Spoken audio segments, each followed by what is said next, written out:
but to keep going.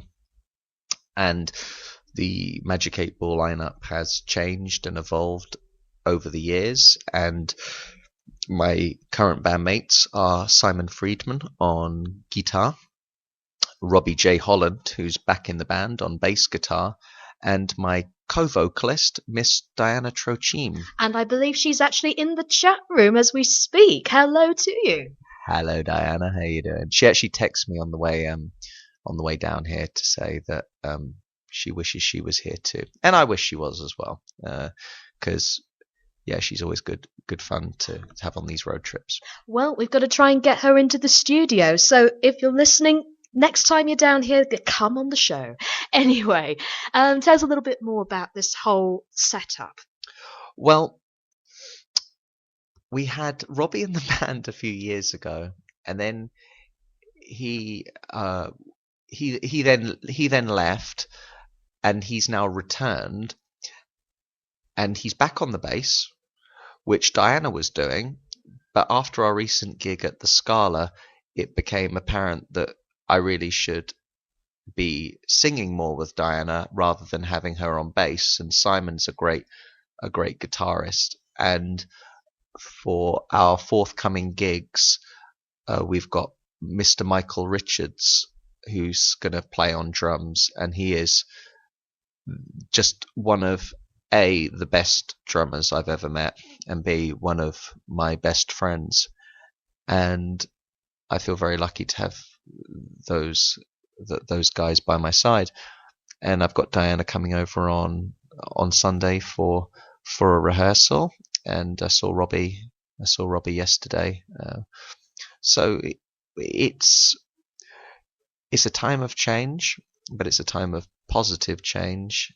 And although Mikey's not joining the band, it's really nice to know that I have the support of someone who is as talented as himself. And we went on tour last year all around the UK with Johnny Monaco, because he was the drummer in his band The Traitors. And yeah, I just watched him every night, and to have the respect of someone whom I respect is a wonderful blessing. And Diana, she's our little pop idol. She was, I think it's 2003, she was a semi-finalist in Poland's Pop Idol.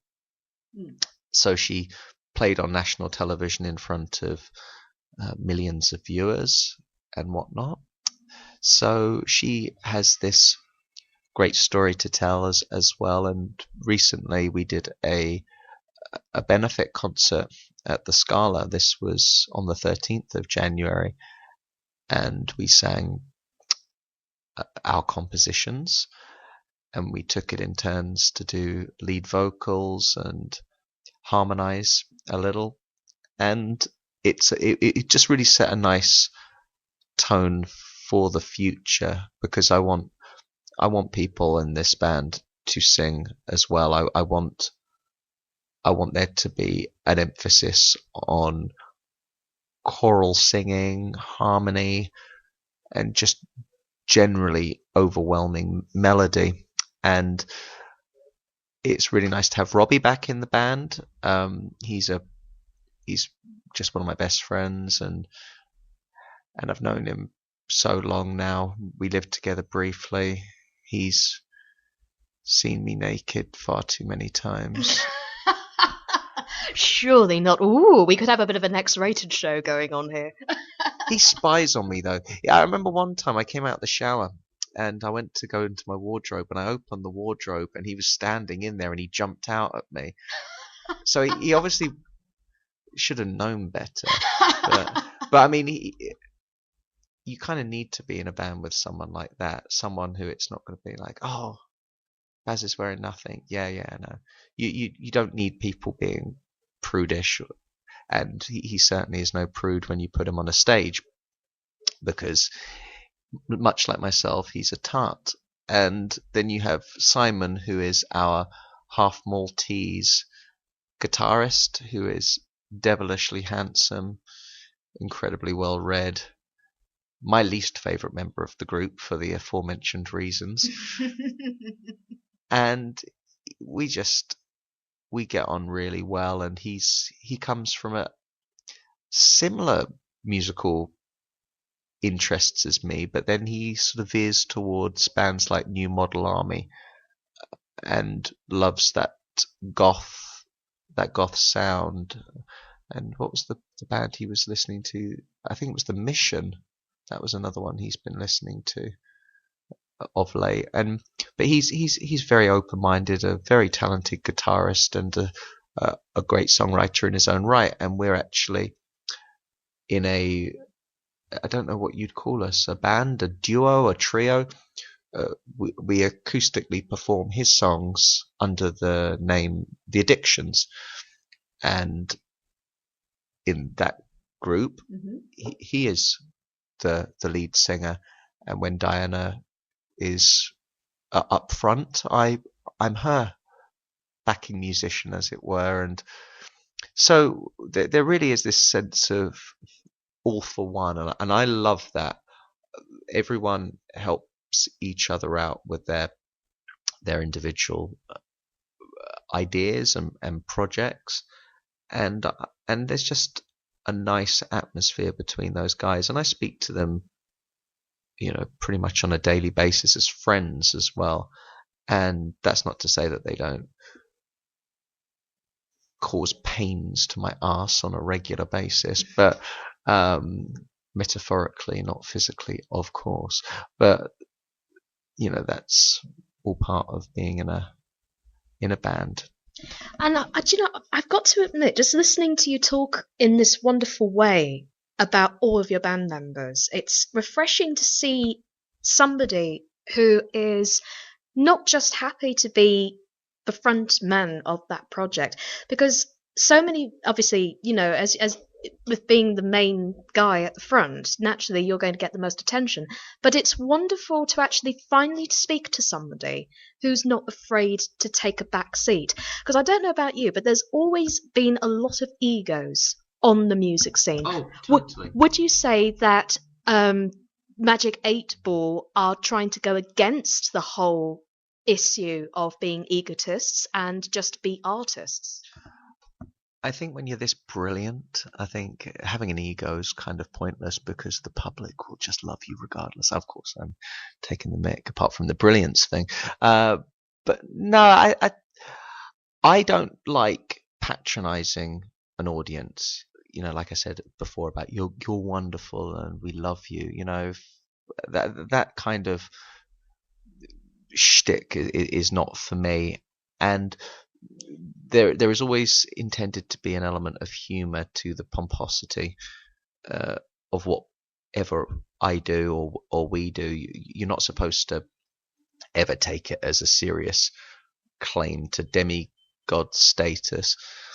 And if you know me truly, you'll know that I can be pleasant enough, but I can also be incredibly forthright, and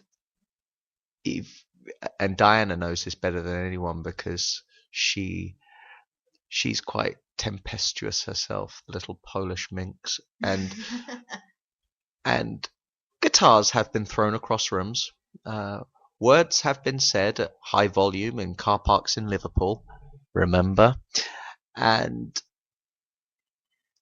there's, I was saying this to one of my other best friends the other day, who's not in the band.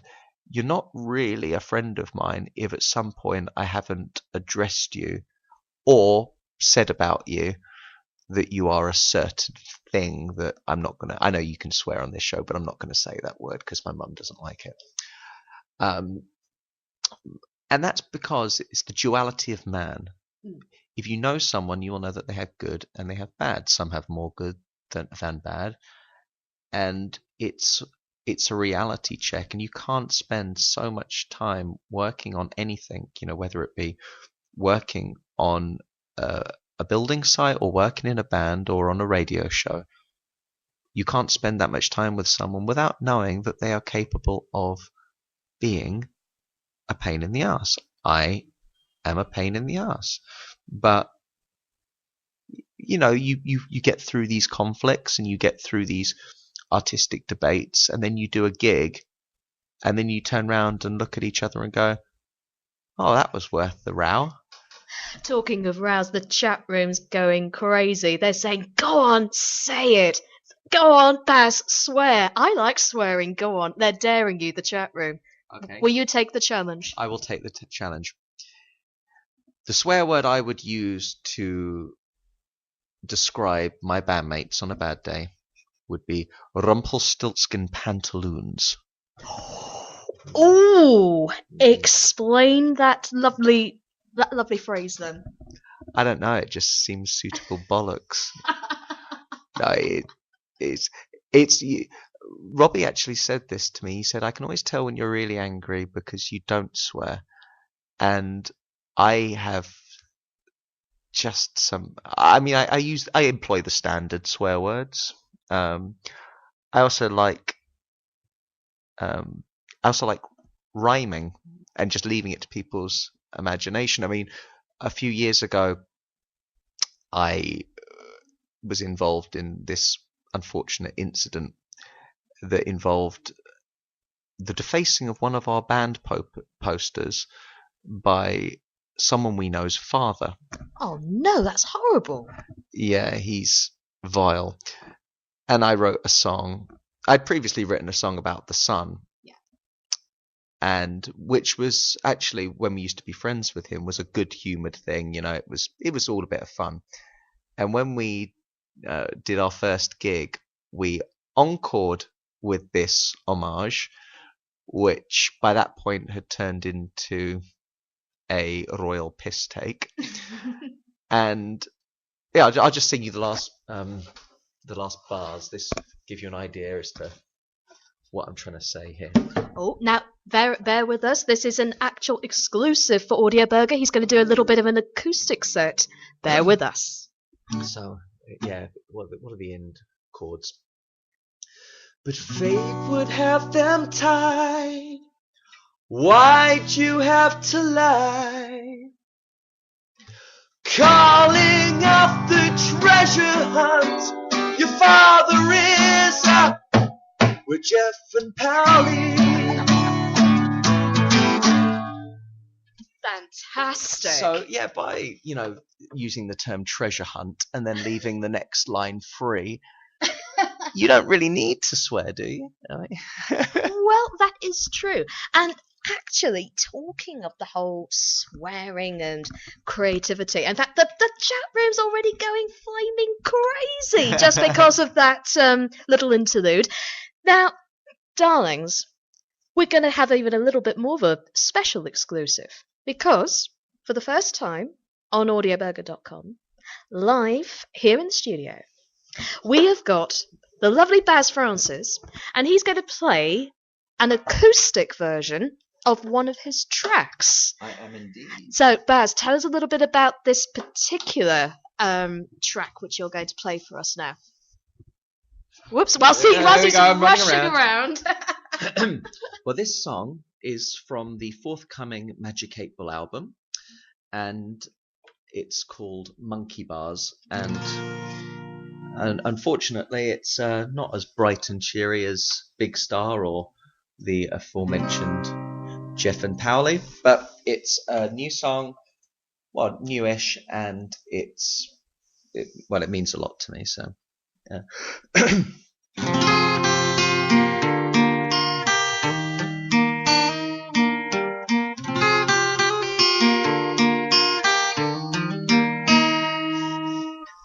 She left the flowers there to die, inside the paper that she found them in. 6 faded roses for the ornamental decoration. We're never really gonna bother you. Don't let imaginations wonder what it feels to be like in the spring.